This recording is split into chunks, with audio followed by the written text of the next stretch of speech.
Hello and welcome back to HRD Live, where I'm now joined by Barb Veder. Barb, how are you doing? I'm good, thank you. Wonderful. So, what have you been sharing with audiences so far at the summit today? What's been going on? Well, the key point is that the workplace is changing. We have a younger demographic. Now 50% of our demographic is millennials and Z, so they're under the age of 40. And by 2025, they'll be 75% of the workforce. So we need to stay alert to that and adjust our leadership style. Wow. And so, what are the challenges then that presents? How do leaders need to adapt to Well, that workplace? I think it's not challenges, I think it's opportunities. Right. So I think that we need to think about learning and lifestyle and adjust ourselves accordingly. Think about the best way to engage them and to support them and to ensure that they stay in your organization. I think retention and well-being are key strategies that every organization has to think about. Fantastic.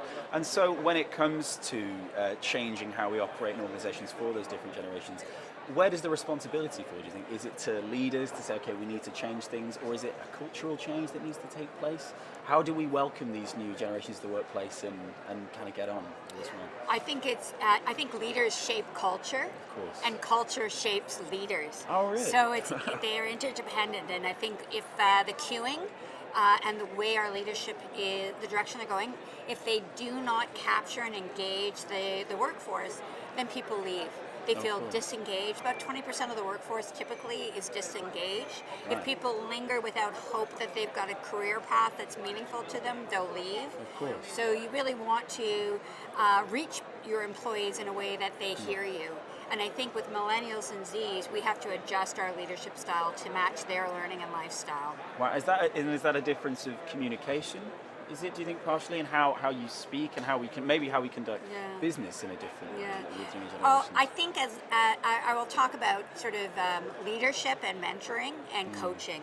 And I think if we do our traditional habits of fearing and revenge, we will have problems if you, and we're all likely to do that. I worked hard, you have to work hard, you have to earn your stripes. But I think if you can turn it around and say, how do I build up someone's skills and self-esteem and their sense of well-being in the workplace, then we might actually get more performance and have a more engaged employee. So I think you have to adjust your leadership style to match the person you're talking and working with. That's fantastic.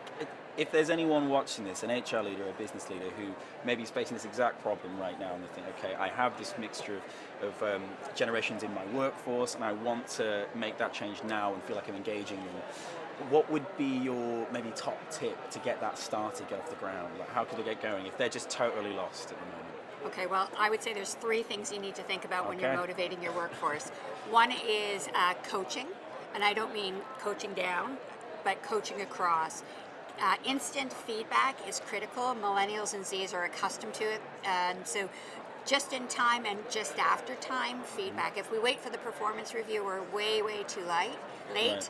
Flexibility, understanding work-life balance, those sorts of things are key. So flexibility in the workplace, meaningful leadership and mentoring and coaching, and technology. Technology is intuitive to communication, particularly with this millennial and Z group. So you have to actually match your coaching style to their way of receiving information. It has to be intuitive, and it has to be in a methodology or a modality that they can receive and be open to. Fantastic. Bob, thank you so much for joining us in HRD Live. Stay tuned, welcome. everyone, for some more interviews very soon.